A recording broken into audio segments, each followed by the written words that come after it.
हाय विज्ञान ज्ञान संज्ञान के सभी प्रबुद्ध दर्शकों को मेरा यानी कि अशोक श्रीवास्तव का सादर नमस्कार।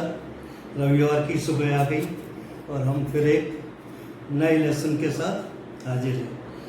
इसके पहले हमने ऑप्टिक्स के ऊपर 2 प्रोग्राम किए थे, OP1 OP2 सीरीज़ के नाम से, जहाँ पर एक जनरल ऑप्टिक्स के बारे में सारी चीज़ें बताई गई थी।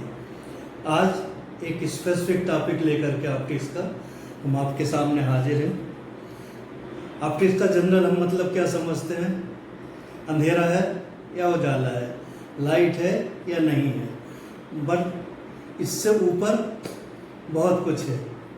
लाइट जो आपको या तो सनलाइट से आती है, नेचुरल लाइट, या फिर आर्टिफिशियल लाइट जो हम बिना अलग अलग के बल्ब और दूसरे तरीके से क्रिएट करते हैं।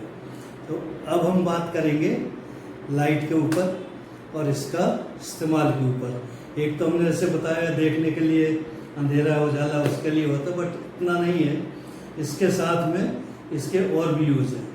एक जनरल यूज़ है जो हम सब जानते हैं, दूसरा है मेडिकल यूज़ यानी कि शरीर विज्ञान में इस्तेमाल होता है, तीसरा है डिफेंस पर्पस के लिए, डिफेंस का इस्तेमाल करते हैं, और चौथा है इंडस्ट्रियल पर्पस के लिए। तो ये 4 इस्तेमाल हम लाइट का करते हैं 4 जगह पर अलग अलग एप्लीकेशन के लिए। और वो सब चीज़ें आज हम कवर नहीं करेंगे। आज लाइट का बेसिक फंडामेंटल कवर करेंगे। लाइट है एक electromagnetic radiation. Electromagnetic radiation is simple light जो हमें सूरज से मिलती है। आज उसी पे कंसंट्रेट करेंगे। उसको बोलते हैं हम लोग वाइट लाइट। वाइट लाइट जो सूरज से आती है उसको एक जनरल टर्म में सनलाइट या वाइट लाइट बोला जाता है। उसके बारे में या उसकी प्रॉपर्टीज़ के बारे में हम बात करेंगे कि वाइट लाइट होता क्या है, कहाँ पर इस्तेमाल होता है। कोई भी लाइट, उसकी जो स्पीड है, जो सन से लाइट आता है उसका स्पीड है 186,000 माइल्स पर सेकेंड, और जनरल टर्म में देखेंगे 300,000 किलोमीटर पर सेकेंड। 1,86,000 या 300,000 किलोमीटर पर सेकेंड ये लाइट की स्पीड है। कोई भी इलेक्ट्रोमैग्नेटिक रेडिएशन जो है वो गवर्न किया जाता है एक फार्मूले से। फार्मूला है velocity equal to lambda into frequency. Lambda क्या है? Wavelength. v is the velocity of light, और n जो है that is frequency of that particular light. Having known this, v is equal to n lambda, बाकी सारी चीज़ें इसी से डिराइव होती हैं। तो अभी जैसे हमने लाइट का वेलोसिटी बताया कि 300,000 किलोमीटर पर सेकेंड या 186,000 किलोमीटर माइल्स पर सेकेंड इसका वेलोसिटी है। अभी वाइट, आपको अगर याद हो कि पुराने ज़माने में एक हमारे घर में कैसे टका रहता था सूर्य का, कि सूर्य देवता एक रथ चला रहे हैं, उसमें 7 घोड़े लगे हुए हैं। वो जो 7 घोड़े हैं वो एक्चुअली अलग अलग रंगों को रिप्रेजेंट करते हैं। So white light is not a plain light. It comprises of 7 colors. 7 colors, when they combine together, they make a white light. Or white light can be broken into 7 different colors. उस पे इसके बाद आएगी। उसके पहले हम एक जो गाइडिंग प्रिंसिपल है लाइट का वो बता देते हैं कि लाइट फॉलो करती है स्नेल्स लॉ। कोई भी इलेक्ट्रोमैग्नेटिक वेव जो साइनोसॉइडल कर्व फॉलो करते हैं वो स्नेल लॉ फॉलो करते हैं। स्नेल्स लॉ क्या है?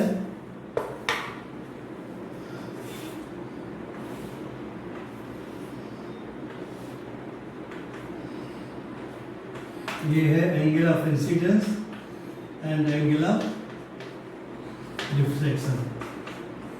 एक मीडियम से दूसरे मीडियम में जब लाइट एंटर करती है एक पर्टिकुलर एंगल पे, सो उसका एक पार्ट जो है वो वापस रिफ्लेक्ट हो जाता है और दूसरा पार्ट जो वो आइटम या कंपोनेंट के अंदर जाता है वो रिफ्रैक्ट होता है। और ये जो एंगल है ये गवर्न करते हैं स्नेल लॉ में। स्नेल लॉ क्या होता है? Mu sine of I divided of sine of are.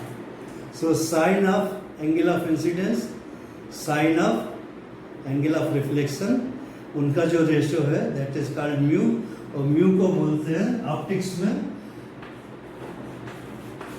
Refractive index.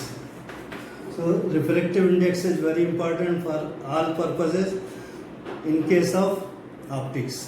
जब भी हम कैलकुलेट करते हैं ग्लास के टर्म में तो R की जो रिफ्रैक्टिव इंडेक्स का वैल्यू आता है 1.44। जस्ट रिमेंबर कि जब भी ग्लास में इंसिडेंट होती है रे, रिफ्लेक्ट होती है टुवर्ड्स द नॉर्मल, और ये जो R है आई से कम होता है इसलिए इसका वैल्यू 1.4 आता है, इससे ज़्यादा आता है। अभी स्नेल्स लॉ समझने के बाद इसका जो यूज़ कैसे होता है, किसी भी फ्लैट सरफेस पे या स्लैब के ऊपर, ग्लास स्लैब के ऊपर जब लाइट एंटर होती है, ये एक नॉर्मल है,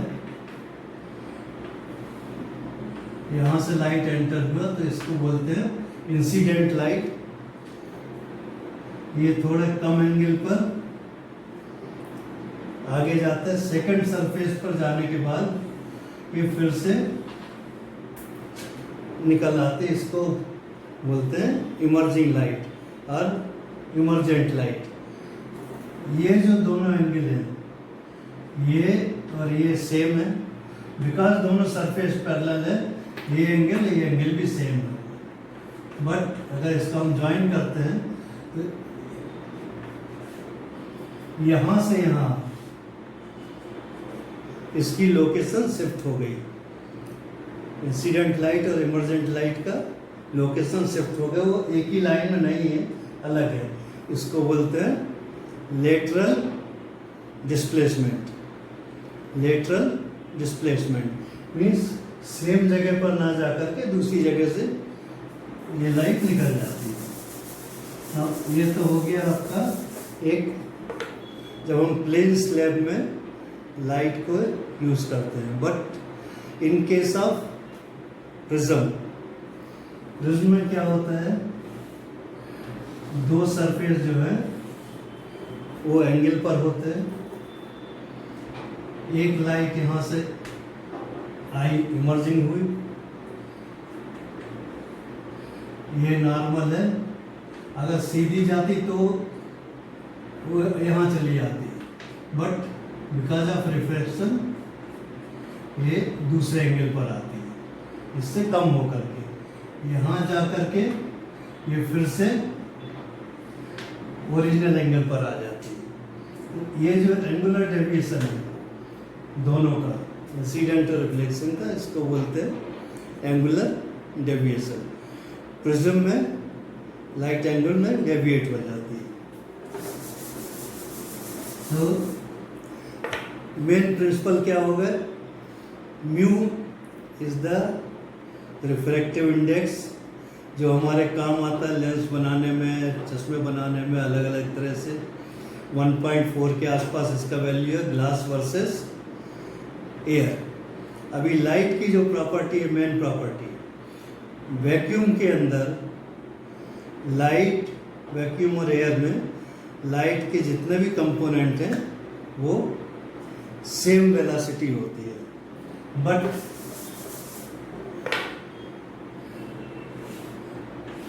प्रिज्म के अंदर जब लाइट जाती है तो ये यहाँ से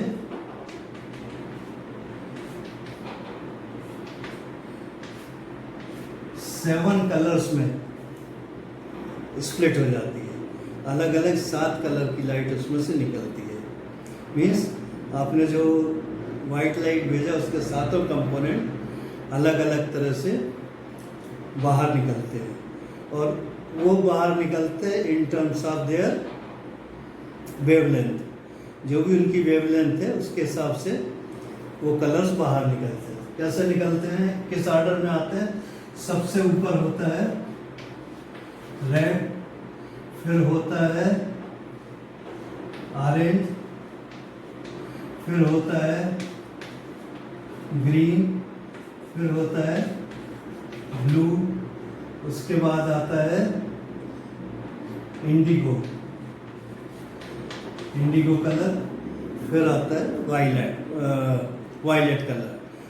अब जब भी बारिश होती है तो एक इंद्रधनुष आपको दिखता है पहाड़ों के साइड में, या जहाँ पर ह्यूमिडिटी ज़्यादा होती है। वो इंद्रधनुष का जो रंग है वो 7 रंग इसी ऑर्डर में होते हैं। सबसे ऊपर रेड होता है और सबसे नीचे वायलेट होता है, बीच में अलग अलग कलर है। अभी आज हम इसका वेवलेंथ वगैरह नहीं बताएंगे, बट वो जो वेवलेंथ है 380 से लेकर के 650 नैनोमीटर के बीच में होती है। तो हमने 2 चीज़ें बताई, रिफ्लेक्शन बताया, रिफ्रैक्शन बताया। अब ये जो 7 कलर्स में कन्वर्ट होती है लाइट या ट्रांसमिट होती है, उसको क्या बोलते हैं? Dispersion. Light breaking into 7 colour, उसका टेक्निकल नाम जो है डिस्पर्सन है। सो लाइट की प्रॉपर्टीज क्या हो गई? It moves in a straight line, refract होती है, रिफ्लेक्ट होती है, डिस्पर्स होती है। ये 3 इसके मेजर क्वालिटी हो गए। उसके बाद आता है कि स्कैटर होती है दूसरी जगह जा कर के। मीन्स अगर कोई एटमॉस्फेयर साफ नहीं है, कुछ नहीं है, तो यहाँ से वहाँ लाइट फैलती जाती है और डिफ्यूज हो जाती है। यू कैन नॉट सी, जैसे बारिश में देखेंगे पानी की जब बूंदें आएंगी लाइट डिस्पर्स हो जाएगी। जहाँ पर धुंध होता है या ओस होता है वहाँ पर लाइट डिस्पर्स हो जाती है। तो नेक्स्ट प्रॉपर्टी क्या है? डिस्पर्सन। तो लाइट की प्रॉपर्टी क्या हुई? Reflection, refraction, dispersion, scatter. इनके अलावा now one of the most important thing is the bending of the light. हम बोलते हैं ना लाइट स्ट्रेट लाइन में जाती है, बेंड नहीं होती। बेंड कब नहीं होगी? जब एटमॉस्फेयर या वैक्यूम होगा, होमोजीनियस होगा। बट अगर टेम्परेचर ग्रेडियंट है, जहाँ पर वेलोसिटी अलग अलग है, वहाँ पर लाइट थोड़ा बेंड हो जाता है। सो ये काम आता है जब हम मेजरिंग इंस्ट्रूमेंट वगैरह बनाते हैं, उस समय काम आता है। So bending also is one of the phenomena. Reflection means coming in the same medium, refraction means entering into the another medium at a different angle. Then the dispersion is breaking into 7 colors and bending and scatter of the light. So ये एक general information है about the light and dispersion.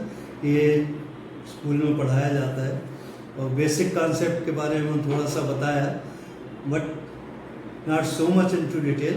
Just differentiate between light, scatter, reflection, refraction and scattering or overall velocity.